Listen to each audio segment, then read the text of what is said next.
Nature mantra BP sugar thyroid reversal nature మంత్రతో సాధ్యం.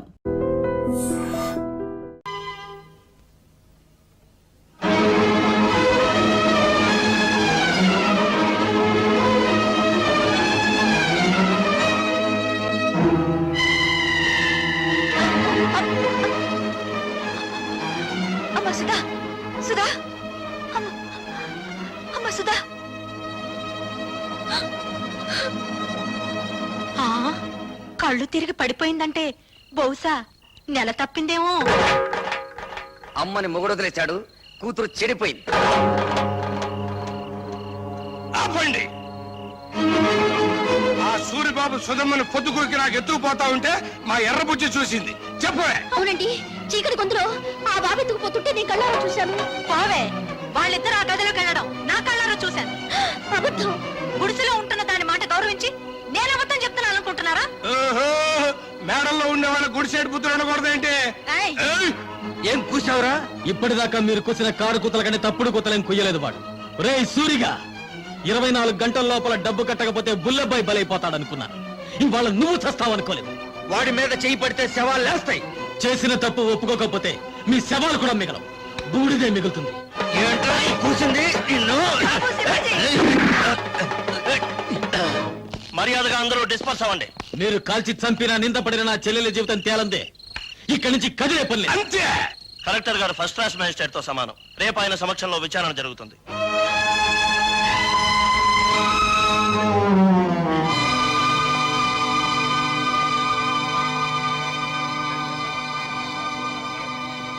సర్పంచ్ అలా కలెక్టర్ గారికి కేసు ఎవరించు. నాకు తెలుసు. నీ పేరేమిటమ్మా? కలెక్టర్ గారు ఈ ఊరికి కొత్తగా వచ్చారు. నీ పేరు తెలీదట? చెప్పమ్మా. ఆ పిల్ల మెంటల్ కండిషన్ ఎలా ఉందో తెలుసుకోవడానికి ప్రయత్నిస్తున్నాను. మధ్యలో మీరు మాట్లాడకూడదు.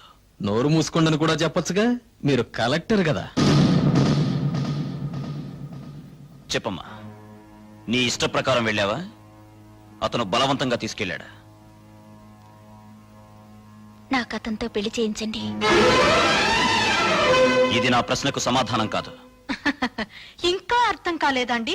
నాకు ఆ కుర్రోడితో పెళ్లి చేయండి అంటే ఇష్టపడి వెళ్ళాను, అంత ఫినిష్ అని చెప్పినట్టేగా. ఇదిగో కలెక్టర్ గారు, అందరూ కలిసి నా చెల్లెలి జీవితంతో చెలగాటమాడుతున్నారు. నా చెల్లెలికి న్యాయం జరగకుండా ఈ కర్ర దాటి వెళ్తే ఇక్కడ ఊరుండదు, వల్లకాడుంటుంది.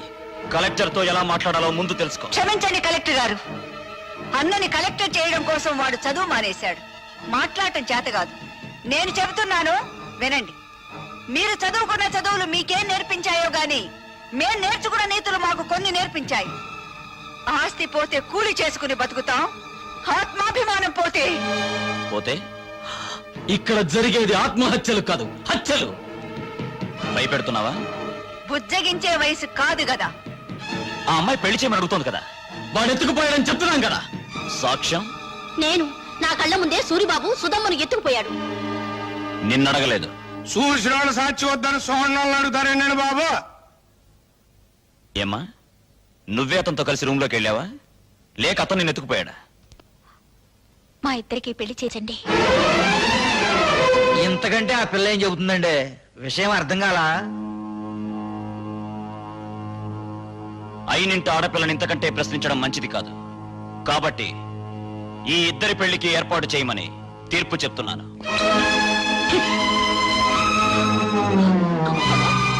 బాబాయ్ బాబా, ఆయన మొత్తకాయన తీర్పు చెప్పేసి వెళ్ళిపోతే సరిపోతేటండి. నా కొడుక్కి 5 లక్షలు కట్నం ఇవ్వాలి.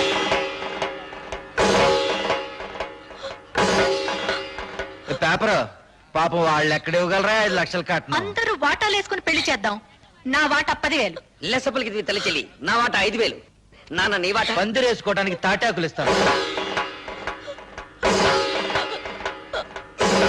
రండి బాబు రండి, అందరూ చందాలు ఇవ్వండి.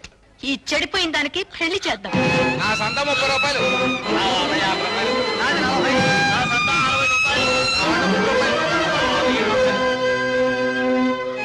ఊళ్ళో తలెత్తుకోకుండా చేసావు కదా. వాళ్ళకి చెప్పడం ఇష్టం లేకపోతే నాకైనా చెప్పొచ్చుగా సుధా, సూరిబాబు అంటే ఇష్టమని. చేసిందంతా చేసి ఇప్పుడెందుకు ఏడుస్తావు? 5 లక్షలు ఎక్కడి నుంచి తేవాలి? నిన్ను గోదావరిలో తోసి నేను దూకాలి. ఎందుకు చేసావి పని? నేను చెడిపోలేదు.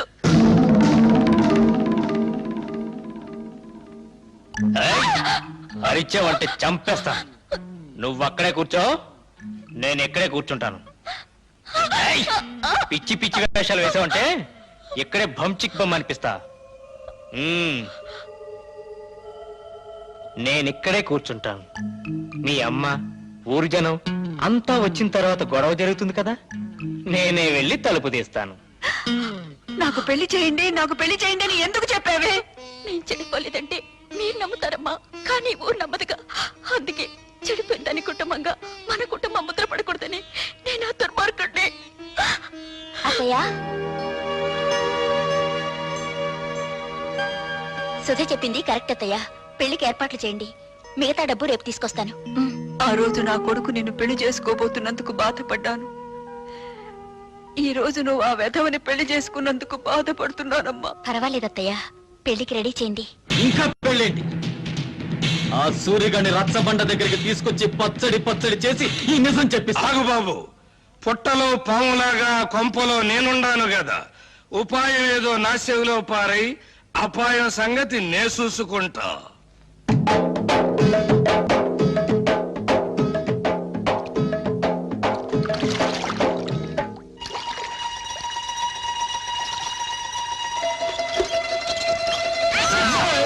ఏంటో సచ్చినోడా, బాత్రూమ్ తలుపు తీసి అవతల పో. నాకేం తెలుసండి మీరు తలుపులు తీసుకుని తానం చేస్తున్నారని. బరువు వంపేసుకుని వెళ్ళిపోతా. సచ్చినోడా, తలుపు మూసి అవతల పోరా. బరువు దించుకు పోరా. ఛీ! వంపేసుకుని. జాగ్రత్తగా తీసుకెళ్ళండి. బాయ్. జాగ్రత్త బామర్తి, అందులో ఒక్క రేకు కూడా కింద పడ్డారు వీల్లేదు. నాకెందుకో భయంగా ఉంది బావా. ఎందుకు? నువ్వు చేసిన పనికి మీ నాన్నని భంచిక్ బొమ్మ చేస్తాడేమోనని. నా జడ్జనగర్ జనైనా సరే నేను మాత్రం సాధించాల్సింది సాధించాను. బావోయ్, మనోడు వార్త గాని ఫోటో గాని పేపర్ లో పడలేదు. రేయ్, నువ్వు ముయ్యకపోతే నీ ఫోటో పేపర్ లో పడద్ది. నాన్న జోగిరీలు, ఈ దండ వేసిన ఆశ్రది ఏమిట్రా ఈ పిచ్చానందం? ఏముందండి, సూర్యోదయం అయ్యే లోపల శివాజీ గారు మనోడు తలకాయ తీసుకెళ్ళలేదు కదా, అందుకని. నిజమే నిజమే. నమస్తే నాన్న. పిచ్చి నాయన, నా కొడుకు మీద చేయి వేయడానికి వాడికి ఎన్ని గుండెలు? అవును, పోయేది నా తలకాయ కానీ నీ తలకాయ కాదుగా, అందుకే నా జాగ్రత్తలో నేనున్నాను. ఏం చేసావురా? 5,000 బస్తాల ధాన్యాన్ని ధాన్యాన్ని శివాజీకిచ్చి ఇచ్చి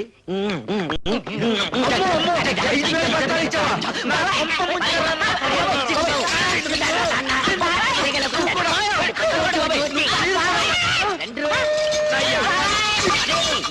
ఆ పేపర్ కానీ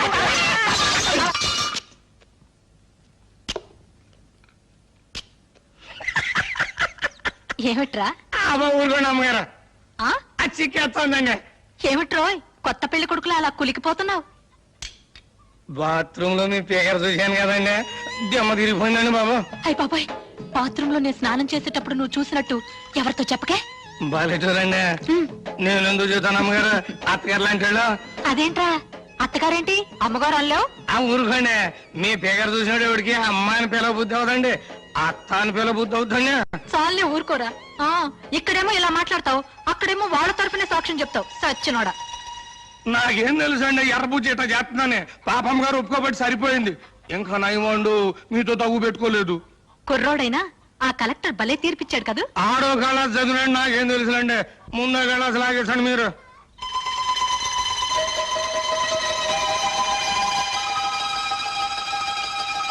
రేయ్, ఈ పూట ఇక్కడే భోంచేశాడు. మీరు అడిగినా వదులుకుంటాను ఏంటండి. పిచ్చ సన్నాసి. అబ్బా, కడుపులో తిప్పుతుందేంటి? ఏంట్రా కురుడి నీళ్ళ? భలే చూడండి, మీ ముందే కదా లేక కొబ్బరికాయ కొట్టాను. సర్లే. వద్దంటే వెళ్ళలేదండి అమ్మగారు, చూడండి మన భాగవతం మొత్తం పబ్లిక్ తెలిసిపోయింది. చీకటి పడితే ఎక్కేది మంచుల మీదను, నిందలేసేది ఎదుటోళ్ళ కుటుంబాల మీదను. చెడింది నా చెల్లి కాదురా, నీ తల్లి చెల్లి. రా దిగు. వీడి తల్లి చెల్లి రా, నీ బతుకు బంచికి బంచేస్తారా.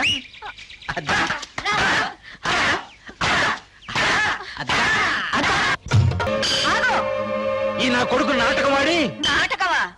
ఏ, నా కూతురు సూరిబాబుతో గదిలో నుంచి బయటికి రాగాలేంది, నీ పెళ్ళం పాలేరుతో మంచం మీద కనపడితే నాటకం నాటకమే.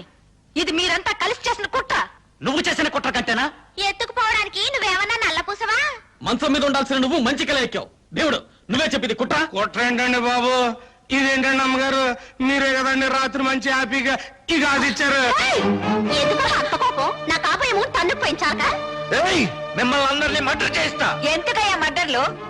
నా కూతురి కేసు ఇదే రచ్చబండ దగ్గర కలెక్టర్ తో విచారణ జరిపించారు కాబట్టి నీ పెళ్ళాం కేసు ఇదే రచ్చబండ దగ్గర విచారణ జరిపించాలి. తల్లి చెల్లు గల్లీ గల్లీ లెవెల్లో పోయింది పరువు, జిల్లా లెవెల్లో పోగొట్టుకోవద్దు, పాలేరుడు చిన్న అనే లెవెల్కు తీసుకురావద్దు.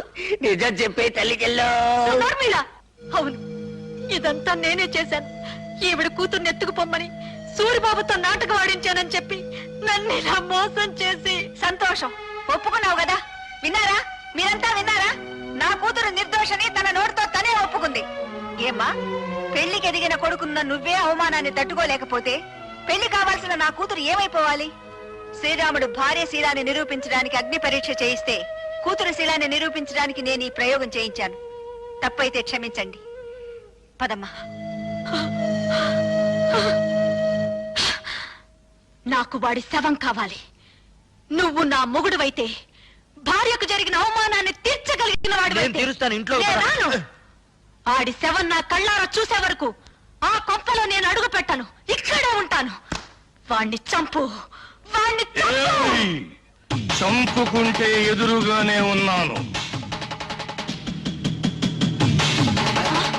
మా నాన్నకు ఈత వచ్చు దుర్యోధన్ రావు, ఆ సంగతి నాకు తెలుసు. నువ్వు సాక్ష్యం లేకుండా మా నాన్నను చంపి చేపల చెరువులో పారేశావు. ఇది తెలిసి ఎందుకు ఊరుకున్నానో తెలుసా? నిన్ను సాక్ష్యం లేకుండా చంపటానికి. ఈ రోజు నుంచి నీకు నాకు బతుకు పందెం. నా చేతిలో నువ్వు చస్తావు, నీ చేతిలో నేను చస్తాను. సాక్ష్యం లేకుండా చంపాలి. ఈ పూటకు నీ పెళ్ళాం నీకు సాక్ష్యం. అందుకే చంపకుండా వెళ్ళిపోతున్నా. నాకు వాడి శవం కావాలి. వాడి శవం కావాలి. శవం కావాలి. శవం కావాలి.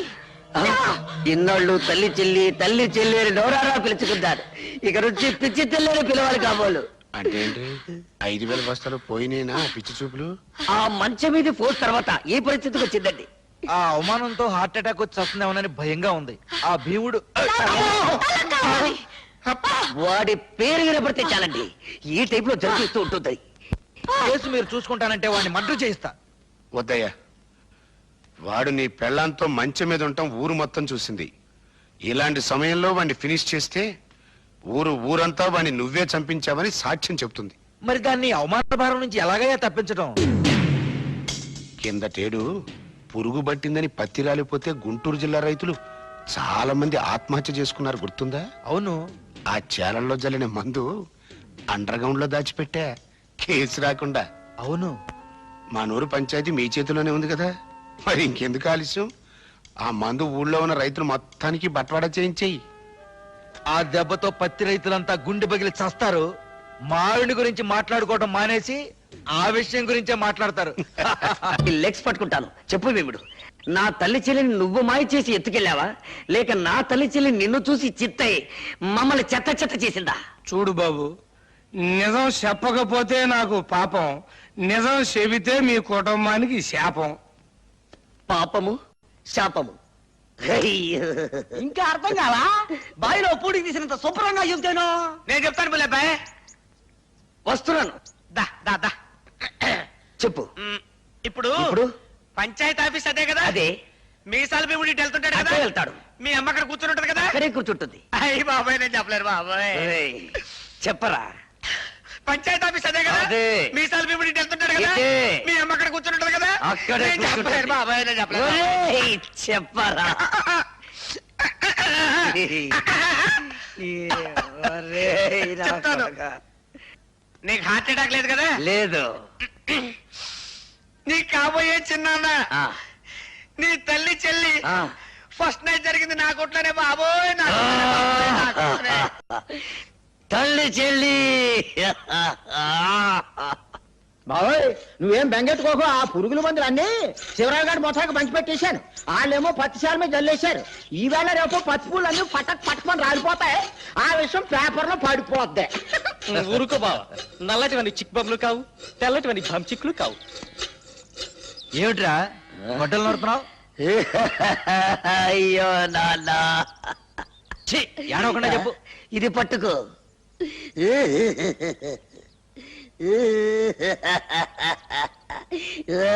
అయ్యో, ఏమిట్రా ఈ పిచ్చి వేషాలు? పిచ్చి వేషాలు కాదు నాన్న, పరశురాముడు ఏం చేశాడు? తల్లిని చంపాడు. ఎందులకు? ఆవిడ శీలం మంచిది కాదని. నేను కూడా తల్లి చెల్లిని. నీకేమైనా పిచ్చెక్కిందా? అయ్యో పిచ్చి తండ్రి, ఇప్పుడే జాకీ ఒక అశుభవార్త చెప్పాడు. ఏమని చెప్పాడురా? ఆ నల్ల భీముడు నా తల్లి చెల్లిని జాకెట్ల కొట్లో పెట్టి ఈ అమ్మ కడుపు మాడ. ఈ వార్త బయట ఎవరన్నా విన్నారంటే మనందరూ ఆ పురుగుల ముందు తాగి చావాలిరా. నోరు మూసుకో. కల్తీ ముందు పత్తిపూ రాలిపోయిందిరో.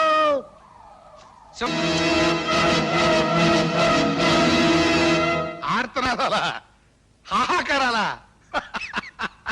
చెప్పాను కదంటయ్యా, టాకు మారిపోద్దని. ఆ.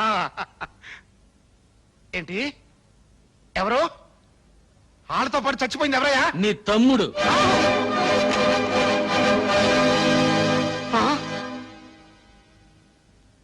కడసారిగా నీ తోడబుట్టిన వాడి శవాన్ని నీ కంటికి చూపించడానికి తీసుకురాలేదు. హిందూ సిద్ధాంతాన్ని నమ్మిన వాళ్ళం కదా. అన్నవి నువ్వు బ్రతుకుండగా ఆయనకి తలకొరివి నేను పెట్టకూడదు. అందుకే శవాన్ని ఇక్కడికి తీసుకొచ్చాను. నిన్ను మా ఊరికి తీసుకెళ్ళచ్చు, కానీ తలకొరివి పెట్టడానికి మిగిలుండకుండా రైతులు నీ తల తరిగి పెడతారు. ముప్పావల పేళ్లతో ఎంపీ గారి తమ్ముడి శవాన్ని తగలబెడితే గొప్పే ఉంది, తప్పు కూడా. అందుకే ఎక్కడెక్కడి నుంచో తెప్పించుకున్న గంధపు చెక్కల సామానంతా ముక్కలు చేసి పేళ్లుగా మార్చి చితిని పేర్చి తగలబె.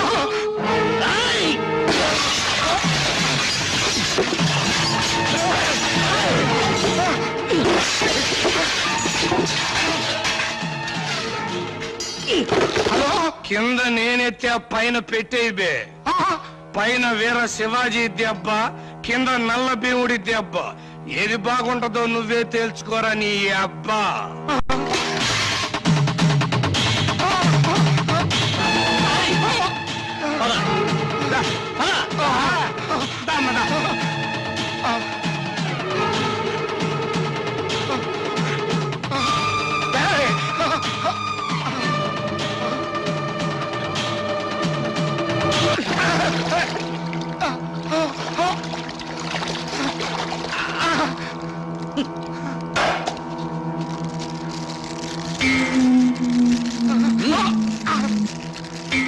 తీసుకో, అంటించు.